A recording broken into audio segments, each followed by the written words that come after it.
Hello friends, my name is doctor Krishna Verma, director of के hospital care at home. आज मैं बात करूंगा वर्टिगो के बारे में। इस चैनल के ऊपर बहुत सारी मेडिकल प्रॉब्लम्स और उसके सॉल्यूशन और ट्रीटमेंट को बड़ी इजी तरीके से मैं समझाने की कोशिश कर रहा हूं। इसी चैनल के अंदर मैंने काफ़ी सारी चीज़ें पहले बताई है। इसी कड़ी के अंदर आज मैं बताऊँगा वर्टिगो का मतलब होता है चक्कर आना। चक्कर आने का कंसेप्ट ये होता है कि अपनी बॉडी में एक सिस्टम होता है जो अपने को बताता है कि अपनी बॉडी की पोजीशन क्या है, हाथ पैरों की पोजीशन क्या है, जिसको अपन बोलते हैं बैलेंसिंग। जब चक्कर आते हैं तो ये बैलेंसिंग की जो एक कंसेप्ट होता है ये थोड़ा सा ख़राब हो जाता है, या ये मानिए कि बैलेंस ऑफ हो जाता है। बॉडी को पता ही नहीं होता कि बॉडी है कहाँ पे। इसी चीज़ को बोलते हैं चक्कर आना। कारण की बात की जाए तो इसके कुछ माइनर कारण होते हैं और कुछ बहुत मेजर कारण भी होते हैं। माइनर कारण की बात की जाए तो जैसे एनीमिया हो जाए, डिहाइड्रेशन हो जाए, कोई मेडिसिन आपने ली हो उसके साइड इफ़ेक्ट हो जाए, या कभी कभी बहुत स्ट्रेस लेवल हाई हो जाते हैं तो भी चक्कर आ जाते हैं। एल्कोहल कंजप्शन अगर होता है या कोई ज़्यादा एल्कोहल ले लेता है तो भी चक्कर आ जाते हैं। ये माइनर कोजेज होते हैं, इसमें कोई ट्रीटमेंट की या ऐसे कोई स्पेशल प्रिकॉशन की ज़रूरत नहीं पड़ती। ये आते हैं थोड़ी देर में अपने आप ही चले जाते हैं। अगर बात की जाए मेजर कोजेज़ की तो उसमें आते हैं आपके हेड इंजरी जैसे कोई एक्सीडेंट हो जाए या सिर के ऊपर कोई चोट लगे, आपके ब्रेन ट्यूमर हो जाए, या फिर अगर आपको कान के अंदर एक कैनाल होती है उसके अंदर फ्लूइड में कोई रुकावट हो जाए, इसको बोलते हैं BPPV, benign proximal positional vertigo. एक कारण होता है अगर सेकंड नंबर की वर्टिब्रा के अंदर डिसफंक्शन हो जाए, वो अच्छी तरीके से रोटेशन नहीं कर रही, तो भी चक्कर आपको आ सकते हैं। ये मेजर कोजेज़ हैं। इस कोजेज़ में अगर चक्कर आएंगे तो वो थोड़ी देर के लिए नहीं आएंगे, वो साइकिल्स में आएंगे और बहुत ज़्यादा रिपीटेटिवली आएंगे।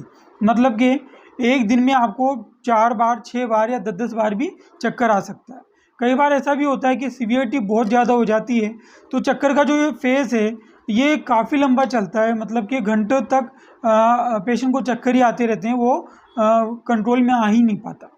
अगर ट्रीटमेंट की बात की जाए तो कुछ मेडिसिन होती हैं जो ऐसे केसेस में देते हैं, जैसे मल्टीविटामिन, एंटीऑक्सीडेंट, एंटीबायोटिक, स्टोइजिडियोन या बोवियोन। लेकिन ये एक लिमिट तक ही काम करती हैं। जब तक इसको कोर्स को ख़त्म नहीं करे चक्कर भी ख़त्म नहीं होते। अगर सर्जिकल ट्रीटमेंट की बात की जाए तो कुछ केसेस में चक्कर आने में ये बड़े इफ़ेक्टिव हैं। जैसे अगर ब्रेन ट्यूमर है तो सर्जरी होगी।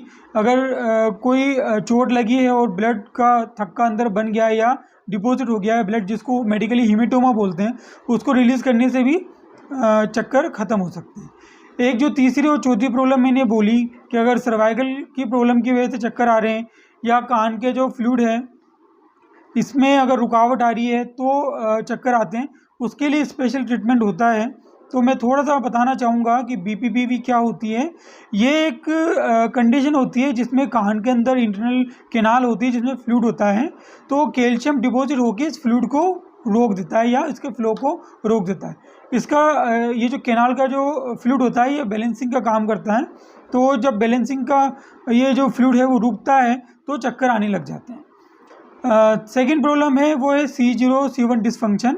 इसमें क्या होता है कि जो आपकी सेकेंड नंबर की और फर्स्ट नंबर की जो वर्टिब्रा है ये आपस में एक रोटेटरी मूवमेंट करती हैं। जब ये मूवमेंट सही तरीके से नहीं होती तो भी चक्कर आते हैं।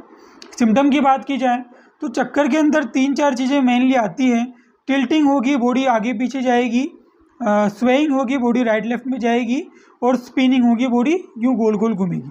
कई बार इसके अंदर पसीना भी आता है, कई बार वॉमिटिंग भी आ जाती है। तो अगर वॉमिटिंग या पसीना आ रहा है तो उसके अलग से ट्रीटमेंट चलता है। अगर मेनली इसमें अगर फिजियोथेरेपी ट्रीटमेंट की बात की जाए तो एक बात मैं इसमें बता दूं कि चक्कर आने के अंदर मोस्टली पेशेंट पहले फिजिशियन से कंसल्ट करते हैं, वहाँ के बाद में न्यूरोलॉजिस्ट के पास में पेशेंट को रेफ़र किया जाता है, वहाँ से ENT में पेशेंट रेफ़र होता है और ENT के बाद में डायरेक्टली फिर फिजियोथेरेपिस्ट के पास में ये रेफ़र होता है। वर्टिगो के अंदर जो सबसे बड़ी कॉम्प्लिकेशन आती है वो इसका डायग्नोसिस है। कई बार फिजिशियन लेवल के ऊपर डायग्नोसिस हो ही नहीं पाता और ये केस है वो वर्स्ट से वर्स्ट होता जाता है, ख़राब होता जाता है। इवन हमारे पास जो कई बार केसेस आते हैं तो 5 से 7 साल पुराने तक आते हैं, उनको पता ही नहीं होता कि इसमें करना क्या होता है। तो इसमें डायग्नोसिस बड़ा एक इम्पोर्टेंट रोल प्ले करता है। तो अगर जितनी जल्दी ये डायग्नोसिस होगा उतना जल्दी इसमें आराम आ जाएगा, जल्दी से ठीक भी हो जाते हैं पेशेंट। तो अगर इस तरीके की प्रॉब्लम आ रही है तो जल्दी से जल्दी एक बार फिजियोथेरेपिस्ट से भी कंसल्ट कर लेना चाहिए। तो इसमें जो मेन ट्रीटमेंट होता है BPPV और या नॉर्मली C0 C1 डिस्फंक्शन के अंदर, तो उसकी मैं बात करूँगा। एक बात मैं आपको और बताना चाहूँगा कि जो 90% जो चक्कर आने के कारण हैं वो इसी वजह से आते हैं, या तो आपके कान की वजह से आएंगे या फिर आपके गर्दन की वजह से आएंगे। तो इसका सबसे अच्छा इलाज फिजियोथेरेपी होता है। तो ट्रीटमेंट की बात की जाए, इसमें कुछ मैन्यूअर्स होते हैं, एप्लिस मैन्यूअर या ब्रोंडिकॉफ मैन्यूअर। तो इसमें स्टेजेस होती हैं और जैसे कुछ और भी मैनुअल टेक्निक होती है जिससे गर्दन का जो C0 C1 डिस्फंक्शन है या C1 C2 वर्टिब्रा के अंदर जो डिस्फंक्शन है उसको मैन्युअली करेक्ट किया जाता है। इसकी कुछ पर्टिकुलर स्पेसिफिक एक्सरसाइजेज होती हैं। और अगर BPV की बात की जाए, इसमें भी एक पर्टिकुलर मैनुअल्स होते हैं जिसमें बॉडी की और हेड की पोजीशन को कंट्रोल करके या उस पोजीशन को रोटेट करके कान के जो फ्लूइड है उसको फ्लो किया जाता है। ये बड़ा ट्रिकी और बड़ा स्किली होता है।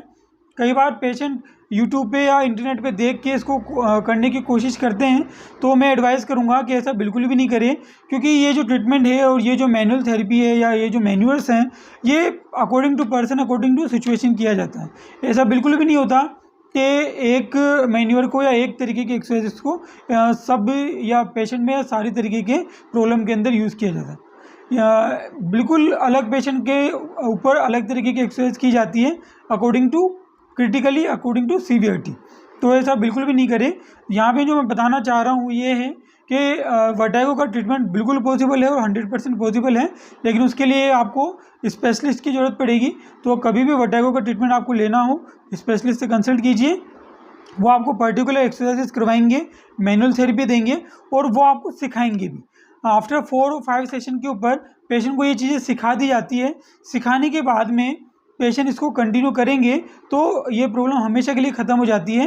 लेकिन डायरेक्टली अगर करेंगे तो आपका केस और भी ज़्यादा ख़राब हो सकता है, चक्कर और भी ज़्यादा आ सकते हैं। रिस्क फैक्टर की बात की जाए तो ऐसे पेशेंट जिनको लगता है कि उनको उठने में चक्कर आ रहा है या बैठने में चक्कर आ रहा है, या अगर वो सीढ़ियाँ चढ़ रहे उतर रहे हैं तो चक्कर आ रहा है, अगर नीचे देख रहे हैं तो चक्कर आ रहा है, ऐसे पेशेंट को एडवाइस की जाती है कि वो ड्राइविंग नहीं करे और हमेशा किसी को अपने पास में रखे। एक चीज़ और कर सकते हैं इसमें, अगर पता चल रहा है कि आपको बार बार चक्कर आ रहे हैं तो कभी भी आप लेटेंगे या बैठेंगे तो एकदम धीरे धीरे धीरे बेड के ऊपर लेटिएगा और धीरे धीरे धीरे बेड के ऊपर से उठिएगा। ऐसा करने से चक्कर के जो चांसेस है वो थोड़े से कम हो जाते हैं। तो आज की वीडियो में यही बताना चाहूँगा कि अगर चक्कर आते हैं तो आपको क्या करना चाहिए। फिर भी अगर आपको किसी भी तरीके की कोई और इंक्वायरी चाहिए हो तो डिस्क्रिप्शन में मेरे नंबर है, आप कभी भी बात कर सकते हैं। आज के लिए इतना ही, मिलते हैं अगली वीडियो के अंदर।